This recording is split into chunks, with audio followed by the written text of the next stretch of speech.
Hello, everybody, and welcome back to episode 29 of Podcana. This week, we had one of the biggest tournaments for Rise of the Floodborn. I think it was the biggest tournament to date in the new set. It was around 200 people, so we have deck lists from that. Looks like Ruby Amethyst is emerging as one of the top decks in the format, and we also have spoilers for the next set. I know it feels like the new set just came out, but we do have spoilers for the next set, and they are pretty interesting. We have a new card type in the form of locations, and cards that benefit from that, which is going to be really interesting to dive into. But before that, just want to get an update on how y'all's week went in Lorcana. Kawa, I know you played a tournament. How did that go?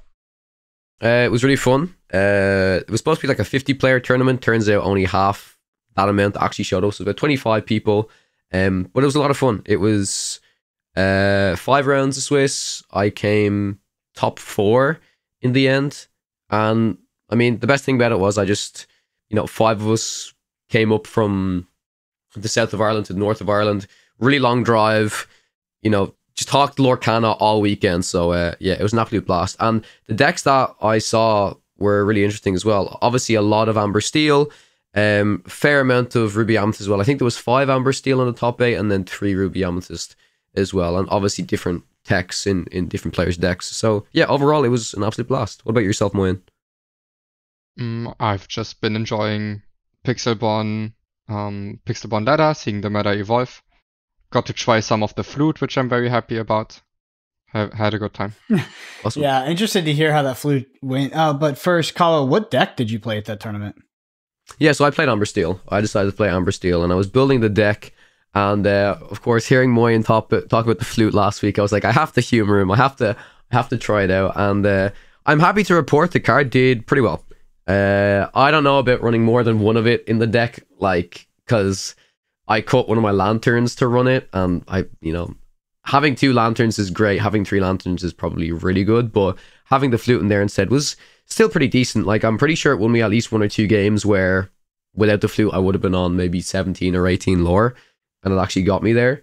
But yeah, my main list was Amber Steel, because I just thought it was the most consistent into everything. I still managed to beat 1 or 2 Ruby Amethyst players, but that was definitely the matchup that gave me the most trouble for sure. If you get Be Prepared 3 times in a row, there's not much that you can do about that. It's pretty hard to recover. But yeah, this deck was an absolute blast to play.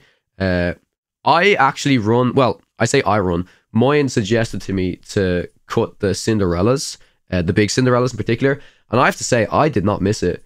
I really did not miss it. I know a lot of people are pretty high on the card. It's obviously a really, really good card. But the reason why I felt like I didn't need it in this list was because I felt like I had some pretty big targets anyways. I don't know, Amber Steel, not that the deck has become so tight for adding specific things, but I think people just prefer certain cards, which is fine, right? I've seen some people starting to cut Tinkerbell, Big Tink, which is whatever, but I still think the card is really, really good if you're playing against aggro, or even if you're just playing against any other deck, the card is just solid. I think anyone that's, I think, I want to check if we have a list coming up that has cut this card. Yeah, I think anyone that's cutting Rapunzel is actually insane. Rapunzel is one of the best cards in the game. I've seen some people run 1-ofs, I've seen some people run 0. Even if you run 3, I question it a little bit, because I just think this card is so good. The amount of times, even if you just ink it, I have to say, you have to run this card. This card is what gave me my card draw engine like crazy. And yeah, I mean, best thing that I did this weekend was playing World's Greatest Criminal Mind into my opponent's 7-cost Cinderella and making them cry. That was the best thing that I did. Yeah, definitely. It's interesting how these Amber Steel lists are starting to sort of play out as the metagame develops, because the context of the metagame changes, right? Is there more control? Are you facing more mirrors? Are the aggro decks still very prevalent? Which is why you can see maybe the ideology behind cutting the Tinkerbell, even if it might not be strictly correct in and of itself.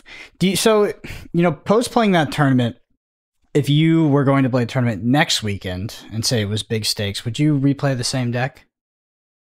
That's a good question. Believe it or not, I actually wanted to come into this tournament playing the Ruby Amethyst deck that we talked about last week, because I felt like it goes a little bit faster in terms of lore, and that's the type of deck that I like. But then you can also do some pretty cool things with controlling the board a bit with, if you run Lady Tremaine in your deck, with Maui, with Yzma. I was really surprised by Yzma. I thought Yzma was a super, super good card. That card showed up a lot. last weekend. So I feel like I've built up a lot of confidence with this deck. I think this deck is extremely powerful. I'd still feel happy if I brought it to a tournament, but I think I'd want to personally give Ruby Amethyst a blast and see how that went, because I felt like if there's more Amber Steel in the room, the Ruby Amethyst matchup is probably, I'm not going to say probably, it just is more favored, in my opinion, at least. So yeah, I'd probably give that a shot. And I want to get an update from you as well. Are you considering going to the Houston 2K that's here in a couple of months? You're talking to me about that. It's definitely a bit of a trip, but are you still planning on going? I don't know, man. If I'm enjoying Lorcana competitive as much as I am at the moment, I think I might. It depends on so many factors, right? It depends on time and funds and stuff like that. But it would be really fun. It would be really, really fun. Yeah, although I would like to see you there because it's not too far for me. You should probably save your money for Q2 2024 because that's when the actual competitive scene is going to come out. We'll see what they launch with. I mean, we really have no idea, but I'm assuming, based off the context of their competitors in the TCG space, that they will launch with a somewhat robust competitive circuit, because obviously Flesh and Blood is sort of, I mean, it's kind of at the spearhead of that right now. They have a $1.5 million competitive prize pool each year. We see Star Wars is committed to doing a pretty intense system for their pro play, and of course Magic the Gathering. So I think it'll be good, but you never know, to be honest. I actually have some info on that. I'm not going to speak about where I got the info, I guess, but I heard through the grapevine that they have a pretty good plan set in place. When I say a pretty good plan, like as good as a plan from, like, I'm trying to think of the terms, like, what is it, like, you've got like regionals, nationals, and then worlds, like that type of plan. They have a plan like that in place. Okay, that would be good. Yeah, so regional, nationals, worlds is good. That's good. That it definitely is on the lower end of events, but you could sort of shore that up with the community organized event, a community tournament organized grassroots tournament organization setting up other events. Because, for instance, in Flesh and Blood, which also has regionals, nationals, world championships, pro tours, they have something called callings, which are like Magic the Gathering Grand Prix or what are Magic the Gathering Magic Fest at this point. And that just gives you a way to engage with the game outside of these like marquee major events that maybe happen every, maybe twice a year, every quarter. It just gives you more ways to play the game competitively. But like I said, that doesn't even have to come from the publisher. Like we've seen already, we have 1Ks and 2Ks, it feels like every single weekend in Lorcana. So it's definitely fun. But I'm happy that they're willing to put this sort of, this tournament to aspire to, right? Like these nationals or this world championship, because that'll give you something to grind for, which makes the game really, really fun. So yeah, I'm pumped for that. Anyway, you guys want to, we're going to dive into the deck list from this tournament. I'm going to say the name of the location. No, this is the organizer, but I'm definitely going to get it wrong because it's European. It's Ludotrotter. I'm sure I said that terribly. Looks like it's maybe French because it has Rue de la turn. Yeah, I mean, maybe Moyen can help me with that, to be honest. Moyen's, we're relying on Moyen's French again, is it? So is the Ludotrotter, is that supposed to be French? No, I don't know if that's supposed to be French. Venue the venue like is Rue de la Ternere. I'd probably butchered that. Rue de la Ternere. Oh wow, weird. So bad, Brendan. Yeah. Well, that's where it was. Around 200 players, almost 200 players, and so we have topic deck list to go from there. Which will break down the main topic. Before the main topic, though, we're gonna get into the spoilers. So I'm gonna start off with our first location, which is Forbidden Mountain, Maleficent's castle. It's a location, cost 2, can be inked, has 1 symbol and 6 defense, and looks like it has 1 lore on it as well. So I'm not sure what the left end of this card is, or if they've explained it quite yet. Do either of you know what that symbol is? No, they have not revealed it yet. I do have some thoughts on how locations work. I was talking with a few people, and I think I have a theory as to what this number represents. My theory is that it represents the amount of cards that can be on a location. Yeah, I think that's what that is. Yeah, and my other theory is, again, I have no idea, but I'm assuming the amount of lore that is present on a location card. I'm imagining, well, again, this is probably completely wrong, but if a card quests when they're on a location. It would be interesting if the amount of lore that is on the location is also gained by the card that quests there. So say if you got a card that can quest for 1, maybe when it quests, it actually quests for 2. That is what I would expect. The only other option really is that is a limiter, so that like only characters with 1 lore can be on top of this location. But I do think that you are correct. I think that that is what it is. We do have location payoffs as well. So effectively, you're paying 2 to put this on the board, and we can only assume this is a permanent that will exist on the board. Going based off of Lorcana's current rule set, I would assume you can have as many locations as you want on the board. There won't be any sort of limitations in that. And I mean, this is a vanilla location. There's maybe, wink, wink, maybe there's other locations with text on them. Keep in mind that some of the set was spoiled early, but these are the official spoilers. Just let's get into the cards though, because these give us context on what these locations do in interactions with cards. I'm going to go ahead and skip Piglet because that is not a location payoff and go straight to Peter Pan, Lost Boy Leader, which is an Emerald card, Dreamborn Hero. It's a 3/3, cost 4, can be inked. Quest for 1, it says, I came to listen to the stories. Once per turn when this character moves to a location, gain lore equal to that location's lore. So almost, now it really looks like you're correct, Kawa. But it also looks like being able, that you can't play something onto a location, looks like going to a location will be a game action for that character in the turn. So you will likely tap it in order for it to sort of move from the I don't know, what do you call it? The I don't know, the board state, the battle line, battlefield to the location. Looks like that will be an action, and then you will get some sort of payoff. Moyen, what are your thoughts? What do you mean? What are my thoughts? Do you think we're right? You don't even know the rules. Yeah. Yeah, probably. So I think it's the most likely scenario. You can play it at a location, then next turn maybe you can tap it to move it there, and then maybe the payoff is. For a base location, you just get a little bit of extra lore depending on that location. Yeah. Based on other cards, which we're not going to talk about today because there was a huge amount of leaks before Rise of Floodborn even launched. But yeah, based on other cards, it really does seem like characters can only move to locations. You can't play characters on locations because I think other cards kind of benefit from that. Or there was at least other text on other cards that read when a character moves to a location or move a character to a location.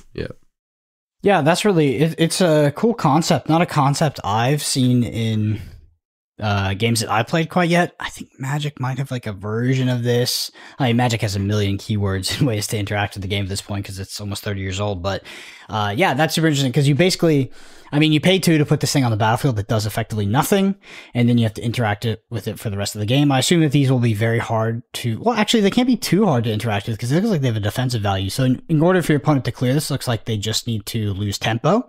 So need to attack into it, so deal 6 damage to it and destroy it. So that's an interesting push and pull. We have one more location payoff card, which is Minnie Mouse Funky Spelunker. It is a steel card, 0/3, cost 1, can be inked, Dreamborn Hero, quest for 1.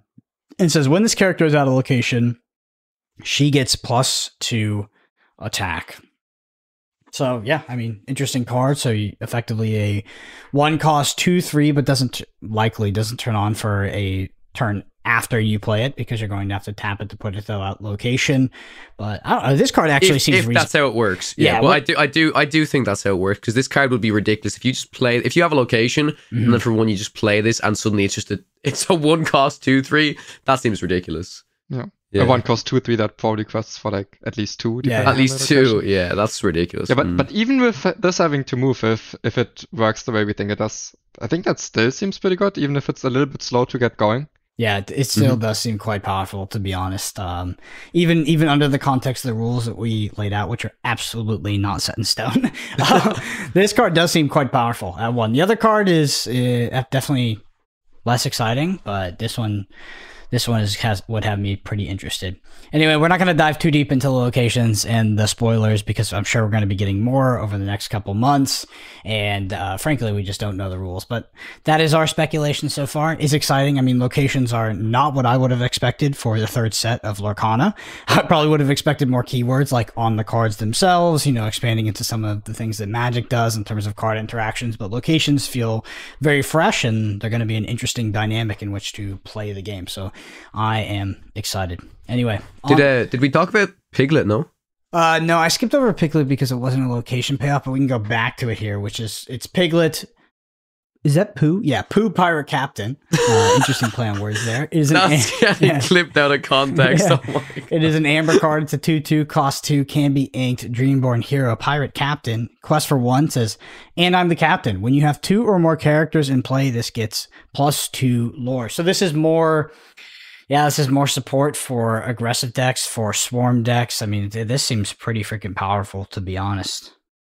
You just play this in the Amber Steel deck that runs 12 1-drops, and suddenly it's actually not too bad. Yeah. Yeah, and like, if that deck still exists, it would slot into a deck like that immediately. Mm-hmm. Yeah, exactly. It also works with Stitched Rockstar, which is crazy, right? You can tap this in order to draw an additional card, which you're already just slamming 1-drops.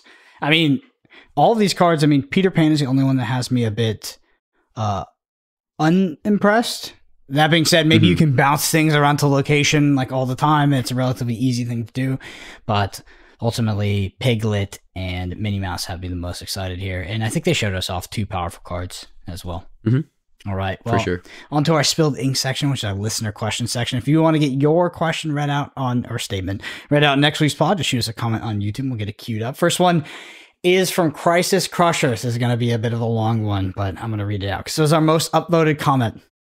Want to take a second to say I enjoy listening to this podcast so much on my way home from work on Fridays, but I want to touch up on the Fishbone Quill debate. Looking at you, Moyen. I have been playing Ruby Sapphire for the past couple of weeks and have done well at a couple of different locals in my area. I think Fishbone Quill is a great card for the deck, and you guys might be looking at the card incorrectly. I hear you guys talking about using the card for ramping. I only use this card to ramp on turn 3 after using a 1 jump ahead on turn 2, and if I'm playing against aggro. Then once again, I'll use it on turn 4. That way, I can use Be Prepared on turn 4 and start taking control of the board against aggro. Granted, bounce aggro is a little different, but normally there is an Arthur in play. This turn, you can hit it with Hades or Scar, but those are the only turns I use it to ramp. Unless a situation comes up where I have to play a specific card in my hand, I need to ramp the extra card to play it that turn. Most of the times, I use it optimally to ink unwanted cards out of my hand for turns. For my turns, inking instead of cards I don't want to ink. Like when I draw one jump ahead on turn 6, instead of playing it and not knowing what is going into my inkwell, I can just ink it with Quill as if it was my 1 turn for ink. Doing that is no different than inking one of your cards that are inkable without Quill. It just basically allows you to optimally ink. Like say I want to play the Maui in my hand this turn, but I didn't draw the inkable, and all I needed is the 1 inkable card left, the only uninkable card left in my hand. I just think it allows you to make better inking decisions and play on your curve. Also, if you need to, you can pop it with Flaversham and draw 2 cards. I feel like I was in elementary school there, and it was like my turn to read for the class, and I was like struggling through this through this textbook, but you guys got the gist of it. What do you think, Moyen, about the Fishbone Quill application here? Okay. So where do I start? I think where we left off last week was where I was saying, basically I ended up saying, I'm not a big fan of Quill, but if you want to play it, that's fine. I don't think it's terrible, but I wouldn't be cutting a Mickey Mouse, so that's like a whole nother debate. But I think there's a few good points raised here of why including Fishbone Quill can be good. I don't think it's a staple by any means, but there's some good points. So I would say the most insightful point here is that it's the best way of ultra ramping to be prepared. Bell can do the same, but this does it more efficient, and you can do it with uninkables. And so more efficient because you can ramp with uninkables, plus you leave up an item that you could use later to maybe ink another uninkable or use it for any item synergy. So I think that's a good point. The one of the points I think missed the mark a little bit, which is but only half of it. It's the point about I draw the 1 jump ahead, and inking it is better because then I don't lose a card from top of my deck. I think that's not that important that you lose a card off the top of your deck, but I think the more important part, that the point you could have made instead was like, oh, I don't need to play the one jump ahead, so I save up 2 ink on that turn. So there's still a tempo advantage in that. So I think because there's more comments on Quill, I think overall they changed my mind like a little bit. I think I've gained a little bit more respect for the card. I'm pretty sure I wouldn't play it 4 times, but maybe in a few lists I would put a few copies in if I want to be hyper ramping to be prepared a little more against aggressive decks.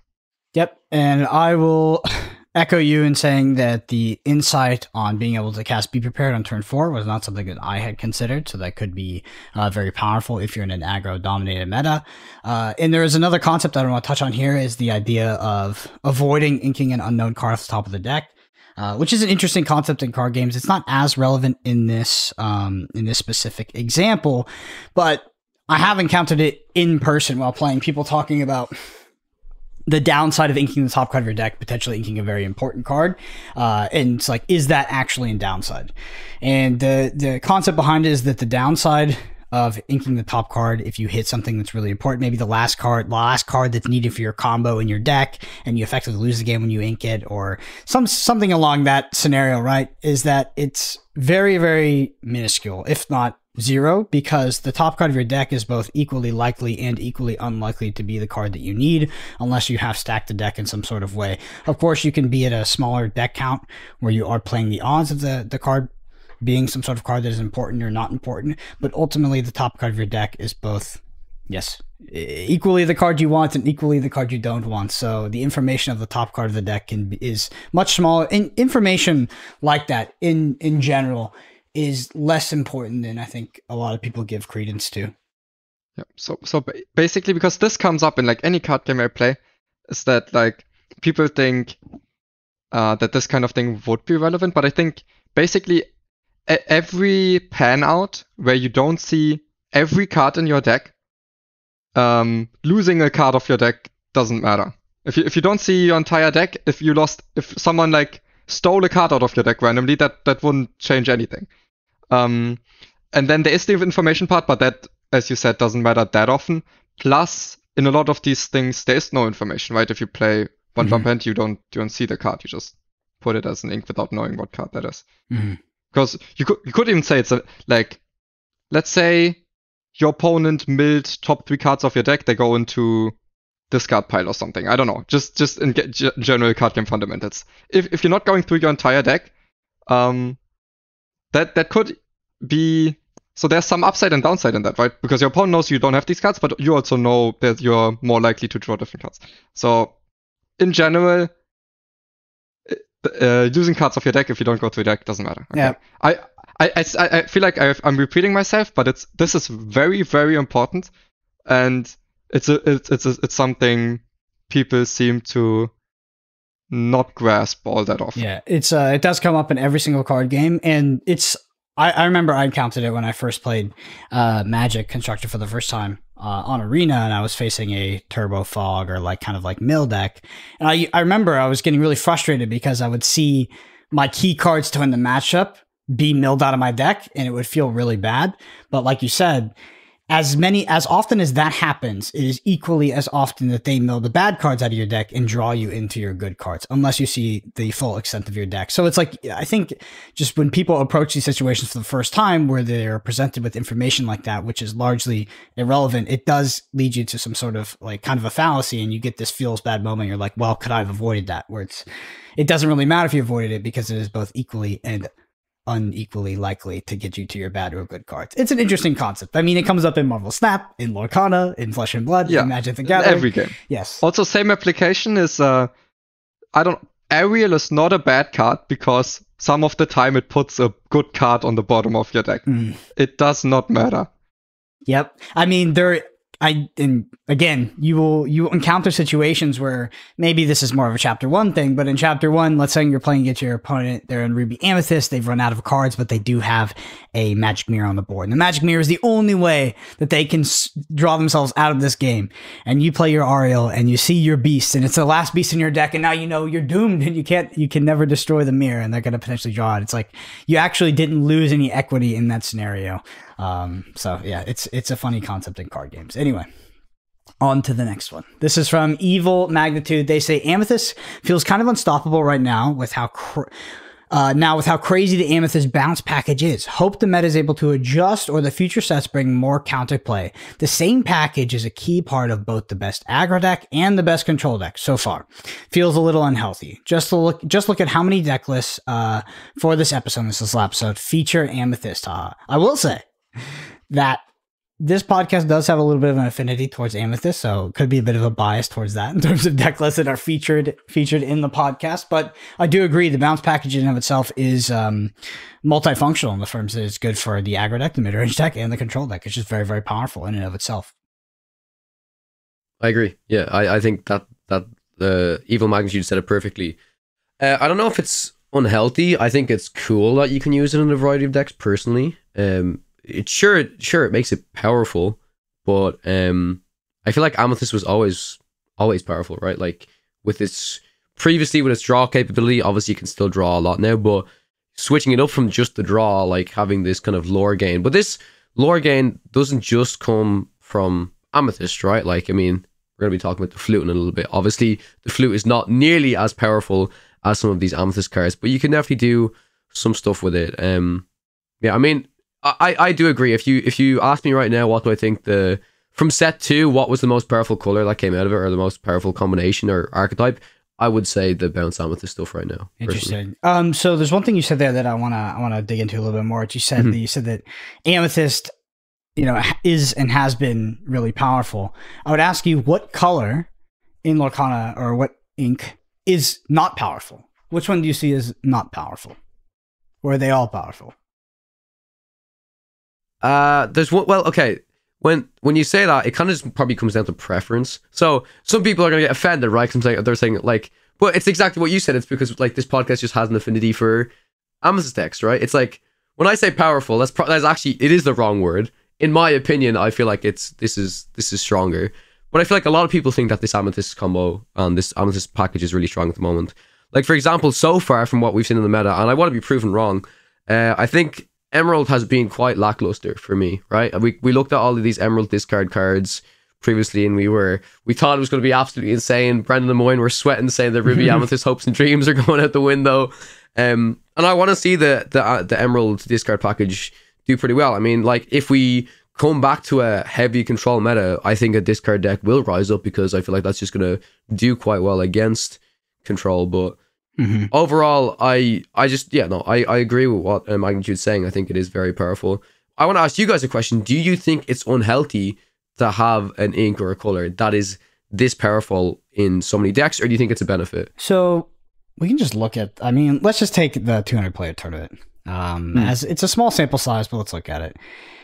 It's not really dominated by Amethyst. There's a lot of Amethyst, and it does rear its head, but I think that the metagame is pretty diverse around Amethyst, right? We have Sapphire, Ruby. The colors. We have Sapphire Ruby, which is a very, very good deck. It's a highly represented deck. You asked us 2 weeks ago, it was the best deck in the metagame. Just this week, it may have changed a little bit. And then I think that Amber Steel here is, honestly, all we have is top 8. But I would be surprised if Ruby Amethyst was the most played deck of this tournament. Yeah, I think Amber Steel. Yeah, I agree. Amber Steel is a much more popular color combination, and it's fundamentally powerful. So I think that Amethyst is strong, and I think I've always thought that Amethyst was strong, even in the game releasing when we were looking at spoilers, due to Amethyst having that inherent draw engine. With that being said, in Chapter 2 or in Rise of the Floodborn, a lot of colors got their draw engines shored up. We got draw in a lot more colors, things like Steel. We got more in Ruby, Dinner Bell, which I've never seen resolved in front of me yet, by the way. But a lot of these other cards, those other colors got access to be able to draw cards. That being said, what's really pushing Amethyst over the line right now is that bounce package. And in my opinion, it's not just a bounce package, but it's cards like Madam Mim. I remember seeing Madam Mim and immediately thinking like, holy crap, this is everything that this color needed, because just being able to get things down a turn before than they're supposed to, getting a 4-3 down, clearing things like Kuzco, these pesky threats, getting a 3-3 on turn 2 is just so powerful, even when you have that downside of bouncing your 1-drop back into hand. But the downside is it's usually only incurred if you don't draw that 1-drop, because often you play the 1-drop, gives you insurance on board, then you bounce it back and you ink it, and it's a really good play line from Amethyst. I'm gonna pass over to you, Moyen, to get your thoughts. So basically, I think something being or a color or a deck being popular in the meta is not a bad thing, as long as there's options and the color or the deck has strengths and weaknesses, I would say. So if that color is the best at everything that you want to be doing, I think that's an issue. But as long as, for example, right now we have Steel still being a lot better against aggro or stuff like that, and I think there's enough reasons to be doing and experiencing different playlines, then I don't think it's an issue. And I don't think we're at that point yet where I would say it's an issue. Mm-hmm. And yeah, I agree with the Meta Mims being the thing that maybe pushes it to where it's at.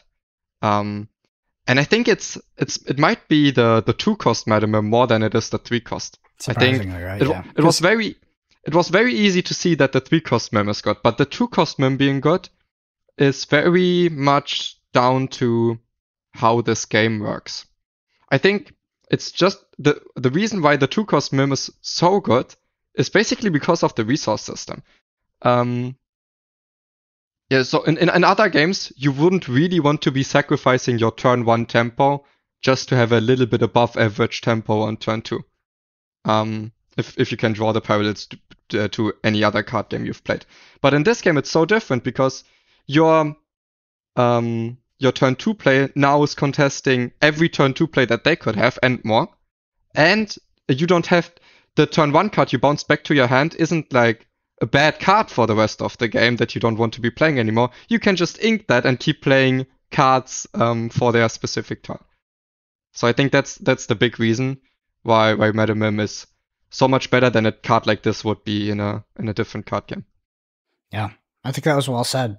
I want to say though that in regards to Emerald does feel like one of the weaker colors in Rise of the Floodborn. For now, I mean that could change, and yeah, I'm actually honestly at the risk of offending some people, I'm very happy that the Emerald discard deck is not a tier 1 deck. That deck is not super fun to play against. It's pretty toxic. It's interesting that that's the mechanic that they really leaned into for Emerald for Rise of the Floodborn was discard, because discard in and of itself, it's a rough archetype for interaction and actually playing a 2-sided game. So I'm kind of happy that Emerald got knocked off its peg a bit. It was very powerful in Chapter 1. I know Chapter 1 was dominated by Wheel Steel decks and Ruby Amethyst control was very powerful, but there were a lot of aggro decks running around in Chapter 1 that were running Emerald, and Kuzco was definitely one of the key cards of that set. Anyway, next one. 11 Guitar Bro. They say, I've been seeing the yellow flute in my rank, Silver 3. I've been seeing a lot of yellow flute in my rank and on a lot of yellow steel. I think it's pretty good, especially with Ariel and Cinderella, and I think it's a max 3 of. So I just wanted to highlight this comment because it was a little bit vindicating to the theory crafting that was going on last week. But that theory crafting is no longer theory crafting. I mean, Moyen, or not Moyen, but Kawa and an extension of Moyen brought it to a tournament last week and it did get top 4. So do you guys think that this flute's is going to be something we're going to be seeing around more often? I don't know if it's going to be played in every Amber Steel deck. I think it'll be preference. Like many cards in Amber Steel at the moment, right? We've seen so many different versatile lists. I don't know. I find it hard to believe that we're going to see Amber Steel list running around with 3 ofs of flute. Like, I think it's maybe a little bit much. Moyen maybe cooking something we don't know about with these flutes, but like I think it's good. I think having the 1 of in the deck is fine, maybe 2 of, but it just you just have to kind of look at, okay, if I'm taking out a card to put in the flute, is it actually kind of worth it? Like, you know what I mean? That's how I evaluated it when I put in my card. So, what do you think, Moyen? I think if we had a competitive circuit, that's what he's gonna say. Okay, go ahead. I think if we had a competitive circuit, it would lead to a point where people would play it, let's say, 2 to 4 times in their decks. But I think because we don't, people won't realize how good it is, and because there won't be enough high stakes tournament to then see based on the results that the meta adapt. So I think people would keep sleeping on the flute. Keep sleeping on Sleepy's flu. Yeah. All right. Next one here is from Dydra. They say another Fishbone Quill. So Fishbone Quill is superior to Mickey because it lets you be prepared on turn 4, like we heard earlier. I don't think that Mickey is bad, but if your local meta is heavy on aggro decks, Quill is a better choice. So I just want to pass this one over to you, Moyen, to evaluate that second sentence, that Quill is better than Mickey if your local meta is heavy on aggro decks. Do you agree?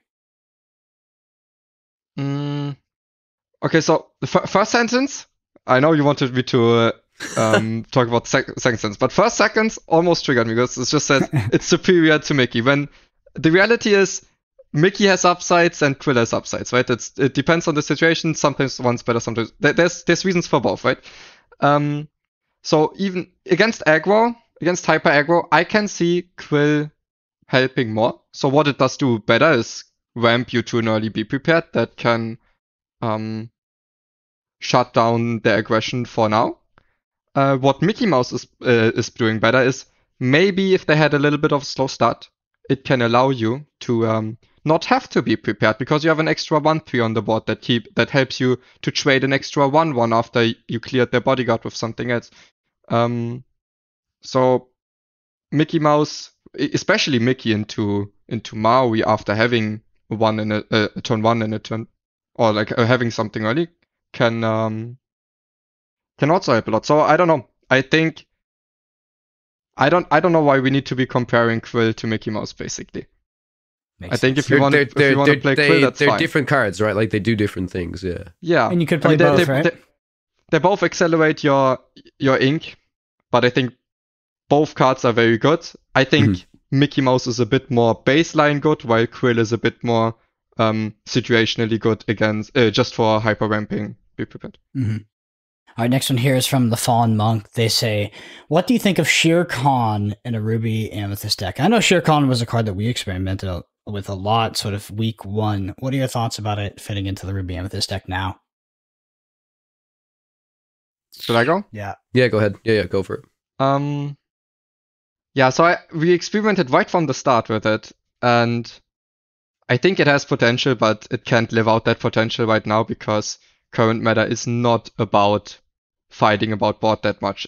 Because the aggro deck is very, very much trying to not let you trade into the characters or not let it matter that much. And the Ruby Amethyst deck itself, you can trade a little bit, but it's very much about chipping in at all times and not about these grand scale board fights, because also of cards like Be Prepared, which would stop those in its tracks anyways. So I think it can't really shine right now. You know, if something like Be Prepared was like restricted or banned, then Shere Khan would be a whole lot better. But I think in current meta, it doesn't really have its spot. All right, our last question here is from Darren. This is not from last week's podcast, but this is from the deck tech that Moyen and I did on the Ruby Amethyst list that we put up on YouTube. If you're interested in the deck list, in the description below, or you can check out the video. They say, haven't listened yet, so apologies if it's already answered. How does a lack of endgame fat things like Lady Tremaine, Maleficent Dragon, etc., feel like it impacts control matchups? I tried to drop my curve similar to this, and it felt like it took my auto win versus other control decks down to a real fight without overly helping me in aggro matchups. This is a particularly interesting comment in multiple ways, because in the last sentence it does say that they had a previous auto win into other control decks, which is interesting, with a higher curve. And it says that it didn't help versus aggro. So I think that ideologically, when approaching the deck building of Ruby Amethyst, Moyen and I now for 2 sets have opted to go lower curve rather than higher curve. We've opted for being the aggressor in the control matchup. And then that has had the added benefit of we inherently play more to board and does usually help with the aggro matchup. So I would say that in regards to sort of answering this question from like a super high level, I think that our experience in the matchups is actually antithetical or opposite to this. I think I've run into the opposite, where against a opposing control deck mirror match, it almost felt close to auto winning that you had the lower curve and you were much more aggressive and you weren't playing things like brooms and trying to loop your deck and playing this very clunky 64 plus card deck. So it felt really good. And on the other hand, those those lower curve characters inherently helped against aggro because you were actually able to compete on board outside of just all-inning on be prepared on turn on the later turns. Moyen? Yeah, so if you just talk about this set 2 Ruby Amethyst, I think you're right, it doesn't overly help against aggro. We basically play still the same early game that's the very relevant cards against aggro, we still play the same package. That's not really the point. We didn't. So while maybe it's like very slightly better against aggro, that's not the reason we changed up the deck and its play patterns. I think the reason was to be better against control, which you seem to be struggling with. So I think I don't know why the control mirrors would be auto win before. Maybe you're talking about playing against Sapphire, against Ruby Sapphire, which yes, I can see it maybe being a little bit different than before. Well, before you could just like keep jamming your cards and it would just get there. Maybe now you need to be thinking about how exactly do you want to be getting to 20 a little bit more. But I think basically the lack of endgame isn't that relevant because there's less endgame to be played. Because in the late game you can still just keep chipping in. We've talked about this a lot. Yeah, I don't know. I don't know if I have much to add to that. It's just a little bit of a different game plan that makes these late game threats often not so relevant. Mm-hmm. Yeah, so often in the control mirror, let's say mirror match, Ruby Amethyst versus Ruby Amethyst, our deck is positioned as the aggressor rather than as the control deck, and does that through the cheap characters that are able to gain lots of lore. And we find that to be overwhelmingly better in the control mirror match rather than trying to compete with a control v control attrition style deck, which is what a lot of the decks are doing in set 1, and now maybe set 2 will evolve to that because set 2 is still quite dynamic in terms of how the matches are playing out. All right, I want to jump into, for the main topic, I want to jump into the deck list from this 200-player tournament. Started off, first and second are both Ruby Amethyst. I would be surprised if these players did not test together. These deck lists are different. One is playing Queen of Hearts, one is playing Lady Tremaine, and some others. But they are very similar on a lot of cards, which makes me think that they were testing together. One is the most diabolical scheme. They have 2 of. They both have 4 Teeth of Ambitions. And then they have like this pretty much the same early game, late game. One has access to Scar, Vicious Cheater, in the form of one of, and the other does not. So lists are very, very similar. Both look to be control decks. Both are playing the Minnie. Are they both playing Minnie Mouse Evasive? No, one of them isn't. So one of them is playing the Evasive Minnie Mouse, and one is not. Moyen, and again, for deck lists, if you're listening, description below, we'll link to the Mushi report on all of these deck lists. Moyen, what are your thoughts on the first and second place lists here? And do you want to sort of separate them? Are they different enough to be talked about in a vacuum? I think we shouldn't really separate them. I like that there's a few evasive Minnie Mouse that made it into first place list. So I guess the biggest talking point is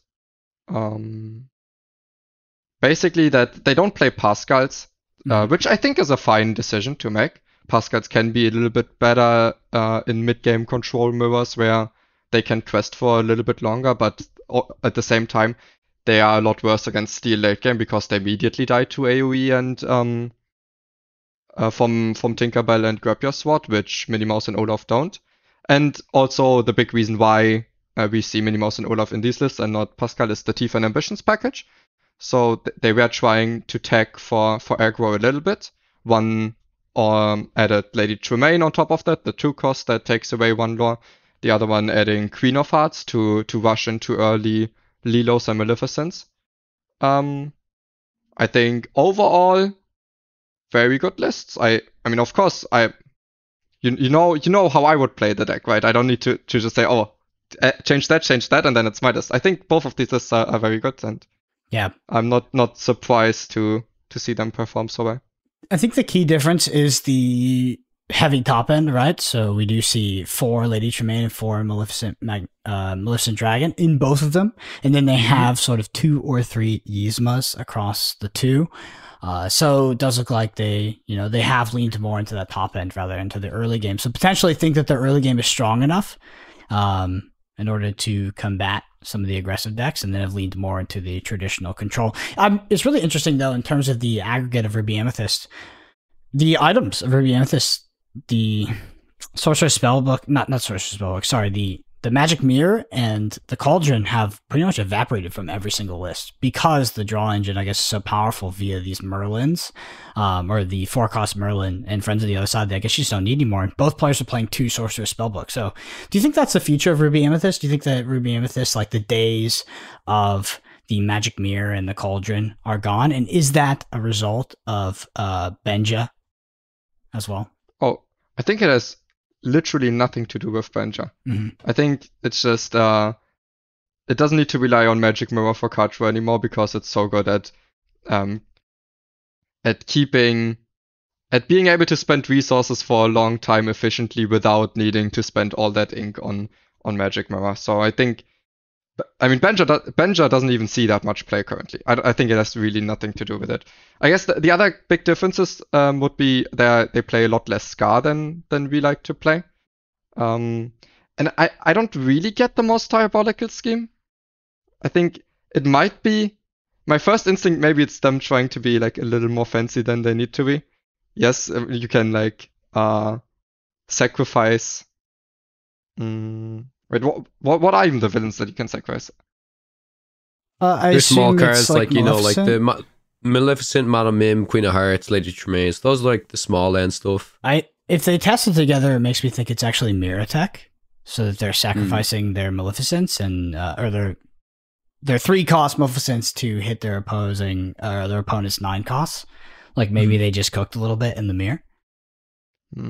So you can't even sacrifice your Merlins, can you? No. Your Merlins, okay, no. I like it even less than.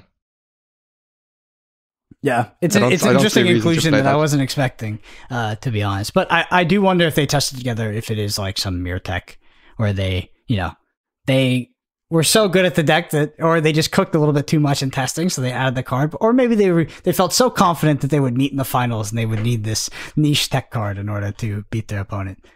Which I'm not even sure how good it is in the mirror, to be honest, because you're still sacrificing the character. Anyway, yeah. Well, let's head on to the third and fourth place, which is both Steel Amber decks, which are very, very different, actually. The first one is from Mateo. That is a more traditional wheel steel deck. And then the other one is from Robin Hale, and it is no wheel. It is just Amber Steel. Let's just dig into that deck list. I'll let you start out here, Kawa. What do you think about this whole new world Amber Steel deck? It's really interesting. A Whole New World saved me on multiple occasions in my games. That being said, for the most part, I like the cards that they have on the deck. I don't know if I want to say instead of A Whole New World, but like they have other good cards in the deck, right? I have a huge amount of respect for the 5-cost Beast now. I think that card is absolutely insane. Yep. Especially in Amber Steel. The new Beast, right? Yeah, of course, the new Beast. They've got Benjas in there, which, like Moyen was saying, like in my experience, I saw like a Benja here and there, but it's by no means a staple in the deck at the moment. Like neither of these lists are running Lantern either, right? So like there's so many cards that are kind of constantly changing within this Amber Steel archetype. The Lawrence is an interesting inclusion. I don't think that card would be good at all, right? It's like as long as it's not damaged, then it's a 4/4, but especially in a heavy Amber Steel meta, right? You just ping that with whatever. Like, it might even be worth that you just let the Storm Rage on it just so it has no attacks, and you just, okay, maybe a quest for 2 once, but then you just kill it, you take no damage, it's gone. Like, I don't think that card's that good, but I mean, if it made top 4, maybe it's doing something that I'm not seeing. And the more I think about it, I'm actually kind of a fan. I am a fan of having 3-drop Tinks, small Tinks, back in Amber Steel. I saw a lot of people cutting it. I didn't include it in my list, but I still think being able to shift into big Tink on turn 4 to be able to sing something is still pretty good. And I think that a 2/4 in a deck that, you know, can kind of deal with 3 health cards, not even that easily, but like a 4 health card, that's kind of tough to deal with. So, yeah, Yeah, I like some of the inclusions, but I would still put a wheel in this deck. Like I don't think all of these are warranted. Like what I would literally right now, if this guy was like, oh, I have Lawrence in my deck, I'm like, take those two out, put in 2 wheels. Like this. Why is this card being played? So yeah, guys in the comments, please let me know if maybe I'm missing something. Do you guys see something that I'm not seeing with this card? They're actually 2 different archetypes in my opinion. So the wheel steel deck is like it's its own archetype to an extent, and we saw this back in chapter 1 because Whole New World existed in chapter 1 as well. So when a Whole New World was being started to be played quite a bit, or at least like we saw people when the meta was heavily dominated by Amber Steel, we saw people cut wheel in order to have a more mid-range deck that just competes on board and like dunks on those decks because it just has so much AoE board removal, has these big butts, and like that's how you win the mirror. The thing is, without wheel or without a Whole New World, there's actually like, I don't know how it happens because apparently it does, but in my opinion, there's no way you beat Ruby Amethyst without a Whole New World because you just cannot draw any cards against them. Maybe the new beast helps you, but they will remove that card. And the idea that you're going to get value out of Rapunzel is crazy. Like your opponent has to actively make a mistake most of the time for you to draw cards off Rapunzel in the Ruby Amethyst matchup. Like it is very, very rare. So I think they're actually 2 different archetypes. And I do think that the one without wheel is probably more favored in the mirror, but I don't know if it's by a huge margin. Moyen, what are your thoughts? So go ahead. Yes, I agree on them being 2 different archetypes, and I sometimes like to entertain the thought of no wheel being playable. I've come down on that a little bit, but what I would like to say is basically, if you don't play wheel, I think a big reason for that for me would be to basically play very efficient cards, outtempo my opponent, and then also basically run them out of stuff to deal with my stuff, which for that I would definitely include You Have Forgotten Me. I think You Have Forgotten Me is a big reason why I would maybe try to play a version without wheel. Because then with the double discard, it can be very hard to keep up with Amber Steel. So I'm a little bit surprised to not see that included. I think the Lawrence is honestly, I don't hate it. I think it's kind of fun. Probably wouldn't play it in a competitive event, but it's decent enough that it's a kind of fun inclusion, I would say. Yeah. Yeah, it's interesting what you said there, Brendan, about I don't know how this deck beats Ruby Amethyst without wheel, because in my 4th game, my 4th round, I guess, of Swiss, it was 1 apiece, and I was against Ruby Amethyst. I had Ariel, and I misplayed so hard because I chose a song that wasn't A Whole New World, and as soon as I chose that song, I realized if I chose A Whole New World, that was the card that actually gave me a decent shot to stay in the matchup. As soon as I got rid of it, I was like, the game's over. Yeah. So like it is a huge factor of how you win those matchups in terms of maybe, you know, like coming up to turn 7, maybe you wheel them and they had to be prepared in their hand, and suddenly you get rid of the be prepared. Yeah. Maybe you let them dry into a be prepared, but it's probably the risk that you have to take realistically, and the chance to mess them up with a wheel, it pays off a lot. So I want to dig into that because you actually spoke about some interesting dynamics of the Whole New World and how to play into Ruby Amethyst. I think if you're casting a Whole New World on turn 7, you're probably in a losing position on the game unless your opponent what you think I'm hard casting it? Casting it whatsoever. So the thing about the dynamic versus Ruby Amethyst is that these decks effectively do unfair things when they cast a Whole New World on turn 3 and dump their entire hand, because they draw 7 cards and their opponent draws 2 cards or something like that. And that's where you get massive card advantage. When you do it later in the game, it is not necessarily bad. Your opponent can still be not drawing as many cards as you, be discarding a lot more, and you can get card advantage through that. But in general, heuristically, the later you cast a Whole New World, the more ink your opponent has, the worse it is, because their card quality and their curve is better and higher than yours, so they'll be playing better cards and you'll be refilling their hand with more powerful cards. That being said, game context is everything, but I do see, especially in Chapter 1, people misplayed a Whole New World against me when I was on Ruby Amethyst very, very frequently, because they would cast it to refill their hand when they had run out of threats, which could be correct, but it almost guarantees you a loss against something like a Ruby Amethyst deck if we're at turn 8 and the board is anywhere near parity or something like that. Sometimes you have no other out, but I would see players in winning positions cast a Whole New World because they found it off the top and then immediately put themselves in a losing position because now I've found 7 new cards, all of which are, 6 drops, 8 drops, and 9 drops that just dominate the board. So I just wanted to mention that because you mentioned, like you said, you're casting it on turn 7. Context is everything, and context can change things. But in general, the reason why Whole New World is powerful is not because you draw 7 cards. It's because you draw this many cards and your opponent, or you discard 1 card or 0 cards, and your opponent discards 5. That's where it becomes unfair, is in the disparity, not the card in of itself, because the card is inherently symmetrical, and your role as the Amber Steel deck is to put your opponent in a position where that effect is asymmetrical, and you gain more value. Yeah, another reason why it's good against Ruby Amethyst as well is if they bounce anything back and they don't play it. Then I had somebody play. They thought they were so smart. They used Elsa. They bounced it back. They were like, "Oh my god, value!" And then they did a Whole New World, and Elsa was gone. Bibbidi bobbidi boo. No, but I think Whole New World is extremely interesting in its play patterns. So basically, the easiest mistake you can make is to be so attached to your cards that you only want to be playing a Whole New World once you've used all of your other cards. But maybe in that time you've allowed your opponent to use more cards than you've used in that time, and then maybe they can break the parity a little bit. Other than that, I would say if you're not playing against Ruby, not Ruby, is it Ruby? Ruby's red.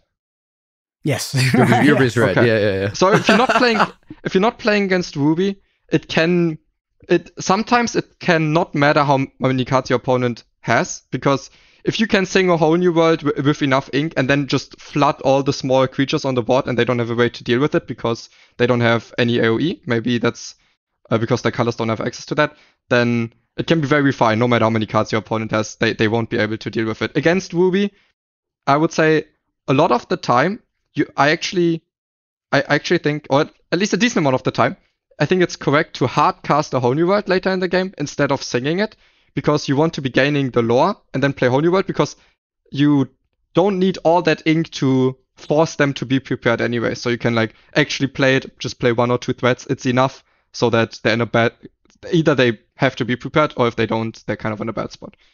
So that's a very fair point. Yeah, don't over sing it in very specific situations. But I don't know. There's a lot of context to how you should play with that card, and it's a very strong, it's a very annoying card at times, but it's also a very interesting card. Yeah. You know my favorite card in this list is, and in all Amber Steel at the moment, hands down within set 2 has to be Let the Storm Rage On. The card is so good in these lists. It's ridiculous. You sing it with Cinderella. You can even when I've had to hard cast, I think the card is still really good. It's interesting, Brendan, that you said against Ruby Amethyst, Rapunzel, obviously, if you're against a really good player, Rapunzel seems kind of useless. I've sung Let the Storm Rage On, hit my own card to heal it with Rapunzel to draw cards, and it still felt good. Yeah, it still felt good to do that. It's the interesting thing with Let the Storm Rage On. Obviously, you don't get an insane amount of value of that exchange, but you're still up on cards, right? Which is actually kind of crazy. And you it's really good. Sleepy's Flute.